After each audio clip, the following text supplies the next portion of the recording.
ఈరోజు మరొక మంచి కథతో మీ ముందుకు. కథ పేరు తెరచాప. ఇప్పుడు ఆయన వయసు 70 ఏళ్ళు.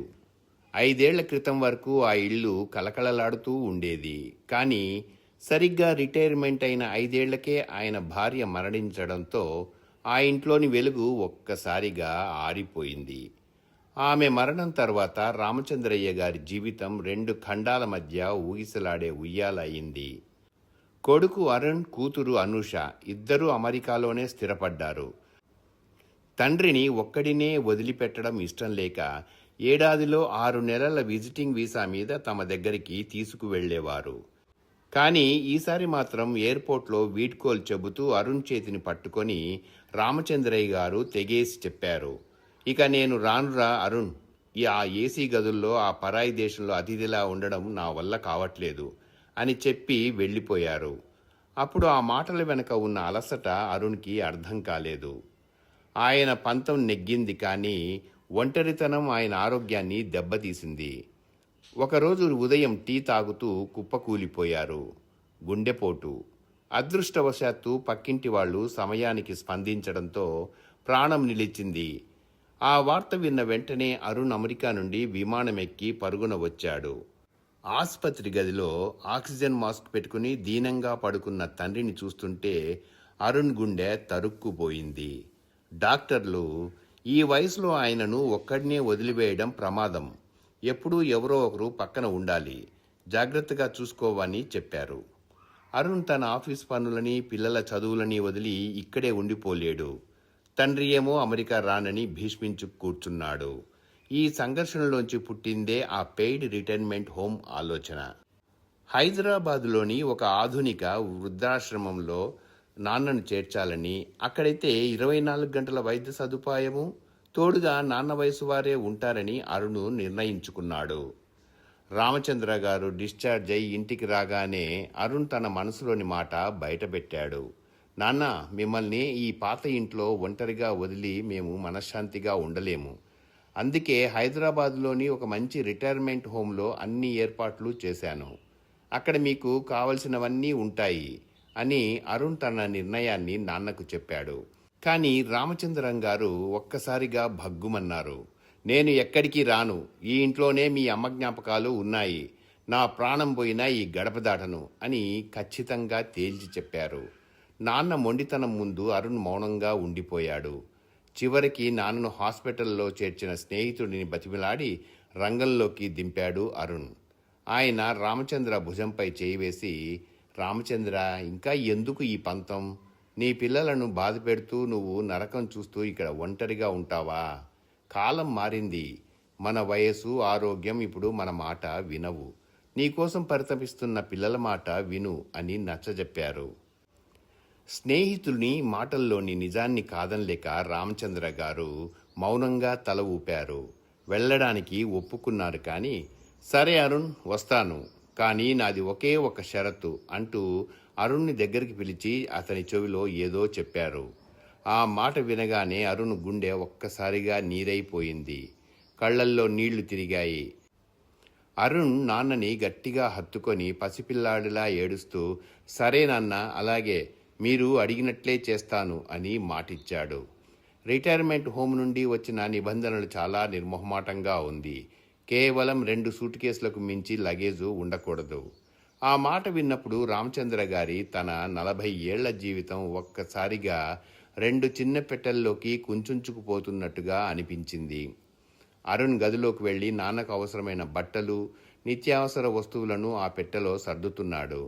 కానీ రామచంద్ర గారు మాత్రం గది మధ్యలో ఒక శిల్పంలా నిలబడి తన ప్రపంచాన్ని ఆఖరిసారిగా కళ్ళతో స్పర్శిస్తున్నారు. ఓ ఇంటిని వదిలేయడం అంటే అంత సులభమా? ఆ అల్మారాలు, ఆ పాత ఫర్నిచరు, తన భార్య ప్రాణప్రదంగా చూసుకున్న ఆ వంట పాత్రలు అన్నీ తన జీవితంలో పెనవేసుకున్నవే. తన భార్య జ్ఞాపకాలు ప్రతి వస్తువులోనూ ఊపిరి పోసుకున్నాయి. ఇప్పుడు తను వెళ్లబోయే ఆ ఇరుకైన గదిలో వీటన్నింటికీ చోటు లేదు. అక్కడ ఒక మంచం, ఒక చిన్న క్యాబినెట్, ఒక టీవీ, అన్నీ అవసరాలే, కానీ ఏది తనది కాదు. తన తరువాత ఈ వస్తువులన్నీ ఏమవుతాయి? రాజులు తమ కోటలనే వదిలి వెళ్లారు. ఈ సామాన్యమైన సంపద ఎంత? ఇవన్నీ ప్రపంచానికి సంబంధించినవి. తనవి ఎలా అవుతాయి? తన తరువాత ఈ ఫోటో ఆల్బమ్స్ ఎవరికో పనికిరాని కాగితాలు. పుస్తకాలను తూకానికి వేస్తారు, బట్టలను బయట పారేస్తారు. ఏముంది తనతో వచ్చేది?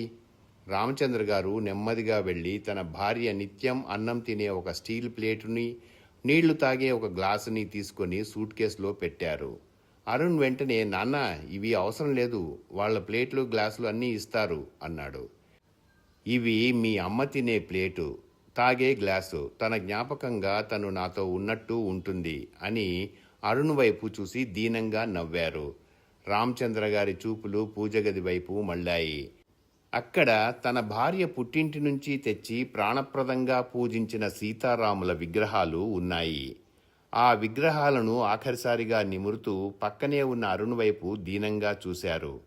ఆ చూపుల్లో వీటిని కూడా నాతో తీసుకొని వెళ్ళొచ్చా అన్న మూగ ప్రశ్న ఉంది. కానీ అరుణ్ భారమైన హృదయంతో వద్దన్నట్టుగా చిన్నగా తల ఊపాడు. గోడకు వేలాడుతున్న పాత క్యాలెండర్ మీద తన భార్య చేతిరాతతో రాసిన పాల లెక్కలు, కూరగాయల లెక్కలు చూసి ఆ చేతిరాతే ఆమె ఆఖరి గుర్తుగా భావించి ఆ పేజీని చింపి జోబిలో భద్రంగా పెట్టుకున్నారు.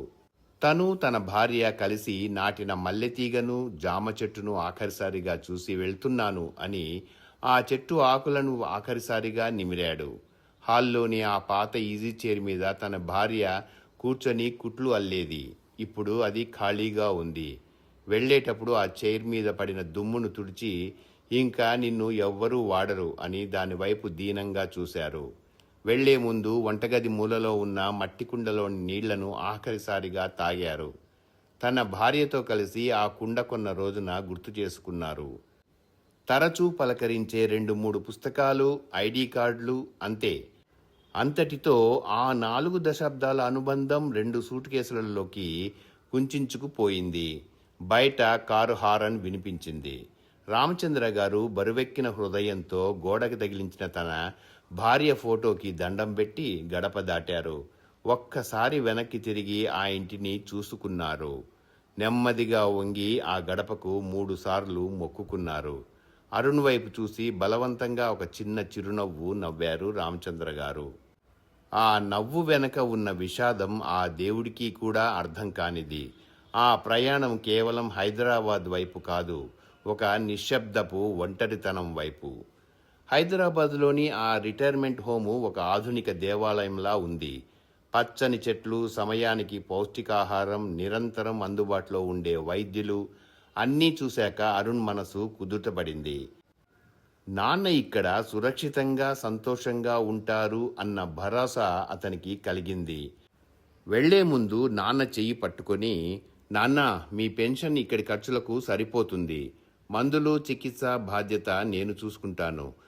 ప్రతి 6 నెలలకు ఒకసారి వచ్చి మిమ్మల్ని చూసి వెళ్తాను అని చెప్పి భారమైన హృదయంతోనే అమెరికాకు ప్రయాణమయ్యాడు. రామచంద్ర గారు మౌనంగానే తన కొడుకుకు వీల్కోలు పలికారు. మేఘాలపైన విమానం నిశ్శబ్దంగా దూసుకుపోతోంది.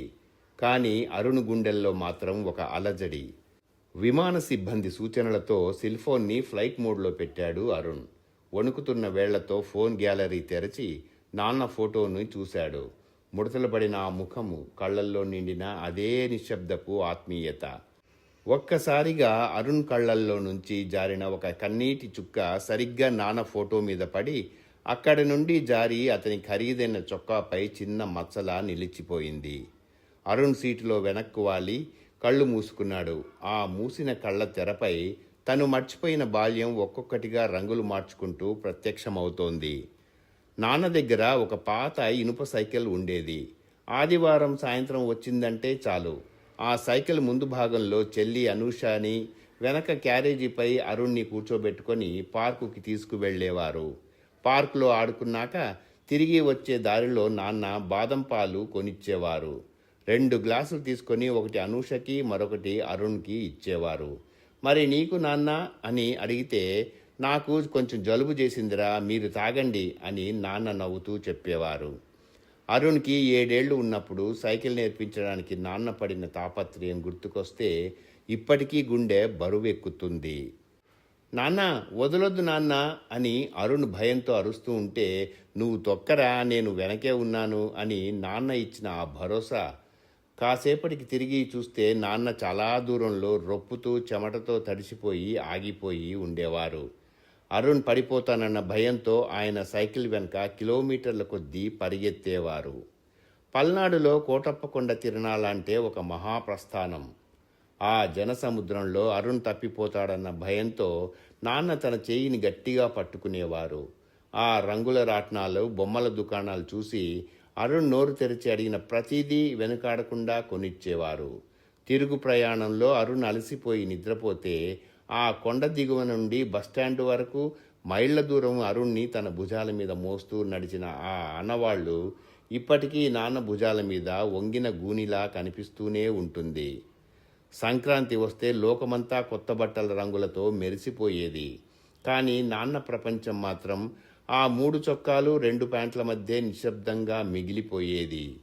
అరుణ్కి, చెల్లికి ప్రతి పండగకి కొత్త బట్టలు ఉండాల్సిందే. స్కూలు తెరిస్తే చాలు చిరిగిన పాత యూనిఫామ్ల స్థానంలో కొత్తవి మెరవాల్సిందే. వాటి కోసం నాన్న తన ఇష్టాలను ఏనాడో అటకెక్కించారు. అప్పుడప్పుడు అరుణ్ గమనించేవాడు. నాన్న వేసుకునే షర్టు కాలర్లు రంగు వెలిసిపోయి అరిగిపోయి పల్చగా కనిపిస్తుండేవి. ఆదివారం పూట చికెన్ వండితే నాన్న పళ్ళెంలో కేవలం పులుసు మాత్రమే ఉండేది. తన పళ్ళెంలోని మంచి ముక్కలన్నీ ఏరి అరుణ్ పళ్ళెంలో వేసేవారు. నాకు పులుసు అంటేనే ఇష్టంరా, నాకు చాలా బలం ఉంది, నీకు బలం కావాలి తిను అనేవారు. తనకి ఇష్టమైన పదార్థాన్ని కొడుకు కోసం త్యాగం చేస్తూ నాకు ఇష్టం లేదు అని ఆయన చెప్పిన ఆ అబద్ధం ఈ ప్రపంచంలోనే అత్యంత అందమైన అబద్ధం. ఒకసారి నాన్న జోబీలో నుంచి ఆయనకు తెలియకుండానే అరుణ్ కొన్ని డబ్బులు తీశాడు. ఆ విషయం తెలిసినప్పుడు నాన్న కోపంతో అరుణ్ని గట్టిగా 2 దెబ్బలు వేశారు.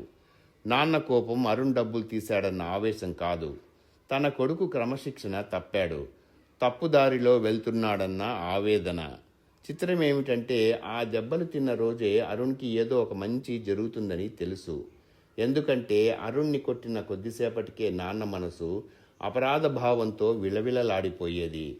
తన బిడ్డను కొట్టిన ఆ చేతులే ఆ తర్వాత అతడిని హత్తుకునేవి. నాన్న వెంటనే ఆ అపరాధ భావాన్ని తీర్చుకోవడానికి అరుణ్ని సినిమాకు తీసుకువెళ్లేవారు. థియేటర్లో తను కోరుకున్న కూల్ డ్రింక్ కొనిచ్చి దారిలో వస్తూ అరుణ్కి ఎంతో ఇష్టమైన కోవా, మల్పూరిని స్వయంగా తినిపించేవారు. ఆ దెబ్బల్లో ఉన్న క్రమశిక్షణ, ఆ మల్పూరిలో ఉన్న ఆత్మీయత ఈరోజు అరుణ్ని ఒక పరిపూర్ణ మనిషిగా నిలబడేలా చేశాయి. విమానం నెమ్మదిగా ల్యాండ్ అవుతున్న అనౌన్స్మెంట్ వినిపించింది. అరుణ్ కళ్ళు విప్పాడు. కనురెప్పల చివర చిన్న తడి. విమానం రన్వే మీద సాగుతూ ఉంటే అరుణ్ మనసు మాత్రం ఆ పాత సైకిల్ వెనుక కూర్చొని నాన్న వీపుని హత్తుకొని ఉన్న ఆ చిన్నారిలా మారిపోయింది. చూస్తూ ఉండగానే 4 నెలలు గడిచాయి. అమెరికాలో సాయంత్రం 5 గంటల సమయం. అరుణ్ తన ఆఫీస్ పనిలో మునిగిపోయి ఉన్నాడు. సరిగ్గా అదే సమయంలో ఇండియాలో సూర్యోదయం అవుతోంది. ఫోన్ మోగింది. రిటైర్మెంట్ హోమ్ నుండి. హలో అరుణ్ గారు, మీ నాన్నగారు ఈరోజు ఉదయం చనిపోయారు. రాత్రి నిద్రలోనే ఆయనకు గుండెపోటు వచ్చింది. మేము సాయశక్తులా ప్రయత్నించాము, కానీ ఫలితం లేకపోయింది. బాడీని తీసుకువెళ్ళడానికి మీరు ఎప్పుడు వస్తారు? ఒకవేళ మీకు ఇబ్బంది అయితే ఇక్కడే అంత్యక్రియలు జరిపించడానికి మా దగ్గర ప్యాకేజీలు కూడా ఉన్నాయి, చెప్పమంటారా?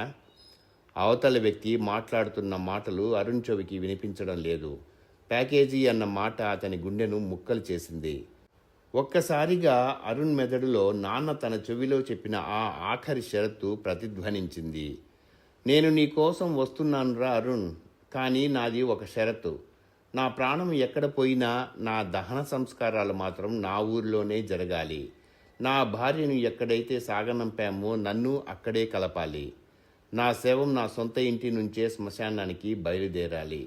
నా ఆఖరి ప్రయాణం నా సొంత ఇంటి గడప నుంచే మొదలవ్వాలి. అవతల వైపు నుండి హలో హలో సార్, లైన్లో ఉన్నారా అన్న పిలుపు విని అరుణ్ ఉలిక్కిపడ్డాడు. కళ్ళల్లో నీళ్లు తిరుగుతుండగా గొంతును సవరించుకొని చెప్పాడు, ఏ ప్యాకేజీలు వద్దు, నాన్న అంత్యక్రియలు మా ఊరిలోనే, మా ఇంట్లోనే జరుగుతాయి, నేను బయలుదేరి వస్తున్నాను. అమెరికా నుండి అరుణ్, అనుష పరుగు పరుగున నరసరావుపేట చేరుకున్నారు. రామచంద్ర గారి పార్థివ దేహాన్ని ఆ ఇంటి మధ్యలో ఉంచారు. ఆయన కోరుకున్న విధంగా అదే గడప దాటిన ఆయన ఆఖరి ప్రయాణం మొదలైంది. తన భార్య చితి పక్కనే రామచంద్ర గారిని కూడా సాగనంపుతుంటే అరుణ్కి ఒక విషయం అర్థమైంది.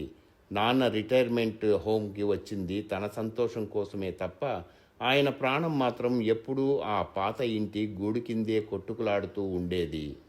తన తండ్రి ఆఖరి కోరికను తీర్చానన్న తృప్తి ఉన్నా ఆయన ప్రేమను అర్థం చేసుకోవడంలో ఆలస్యం చేశానన్న ఆవేదన మరోవైపు అరుణ్ కళ్ళల్లో కన్నీరుగా మారుతుండగా పల్నాడు గాలిలోని నాన్న జ్ఞాపకాలు శాశ్వతంగా కలిసిపోయాయి.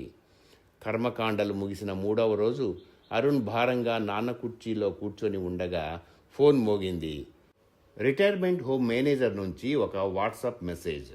రామచంద్ర గారి జ్ఞాపకార్థం. అరుణ్ ఆ వీడియో ప్లే చేశాడు. మొదట ఆయన యోగా చేస్తున్న దృశ్యాలు, తోటి వృద్ధులతో కలిసి నవ్వుతూ చెస్ ఆడుతున్న దృశ్యాలు, ఆపై భోజనశాలలో అందరితో ముచ్చటిస్తూ క్లిప్పింగులు వచ్చాయి. వీడియో మధ్యలో ఆ సంస్థ వారు నిర్వహించిన ఒక ఇంటర్వ్యూ దగ్గర దృశ్యం ఆగింది. స్క్రీన్ మీద రామచంద్ర గారు కనిపిస్తున్నారు. ఎదురుగా ఉన్న వ్యక్తి, రామచంద్ర గారు, ఒకవేళ మీకు దేవుడు కనిపిస్తే మీరు కోరుకునే కోరిక ఏమిటి అని అడిగారు. రామచంద్ర గారు కాసేపు శూన్యంలోకి చూశారు. ఆయన కళ్ళల్లో ఒక అంతులేని వేదన, వెనువెంటనే ఒక చిన్న మెరుపు మెరిశాయి. గొంతు సవరించుకొని ఆయన ఇలా మొదలుపెట్టారు. దేవుడు కనిపిస్తేనా? నాకు స్వర్గం వద్దు, మోక్షం వద్దు. నన్ను ఒక్కసారి కాలంలో వెనక్కి తీసుకువెళ్ళమని కోరుకుంటాను. నా భార్య బతుకున్న రోజుల్లోకి, నా పిల్లలు పసివాళ్లుగా ఉన్న ఆ క్షణాల్లోకి వెళ్ళాలని ఉంది. ఆ రోజు గనక తిరిగి వస్తే నా పిల్లల్ని అమెరికా పంపాలన్న ఆలోచననే విరమించుకుంటాను. ఎందుకంటే వాళ్ల తోడు ఎంత విలువైనదో ఈ ఒంటరితనం నాకు నేర్పింది. ఆయన కొంచెం ఆగి కళ్ళద్దాలు తుడుచుకుంటూ కొనసాగించారు. నా మనవడు మనవరాలితో నాకు అర్థంగాని ఇంగ్లీష్లో కాకుండా వాళ్లకు ముద్దు ముద్దుగా తెలుగు నేర్పిస్తూ మనసారా మాట్లాడాలని ఉంది. నా కొడుకు పొద్దున్నే ఆఫీసుకు వెళ్తుంటే ఆశీర్వదించాలని, నా కూతుర్ని చూడాలనిపించినప్పుడు విమానాల కోసం చూడకుండా నేరుగా బస్ ఎక్కి వెళ్ళి తనని కళ్ళారా చూసి రావాలని ఉంది. ఆ చిన్న పెంకుటింట్లో మేమందరము కలిసి భోజనం చేసిన రోజులే నా జీవితంలో అత్యంతమైన సంపన్నమైన రోజులు. ఆ రోజుల్ని నాకు తిరిగి ఇమ్మని అడుగుతాను. వీడియో ముగిసింది. పిల్లల భవిష్యత్తు అనే మహాసముద్రంలో వారి జీవితం సాఫీగా సాగడానికి తన సుఖాలను వదులుకొని చిరిగిపోయేదాకా గాలిని ఎదురొడ్డి నిలబడిన నిశ్శబ్ద తెరచాప నాన్న. ఇంతటితో కథ సమాప్తం. ఈ కథ మీకు నచ్చినట్లయితే లైక్ చేయండి, కామెంట్ చేయండి, తప్పకుండా షేర్ చేయండి. మరచిపోకుండా సబ్స్క్రైబ్ చేయండి. కామెంట్స్ మాత్రం తప్పకుండా పెట్టండి. అందరికీ ధన్యవాదాలు. ఇక సెలవు.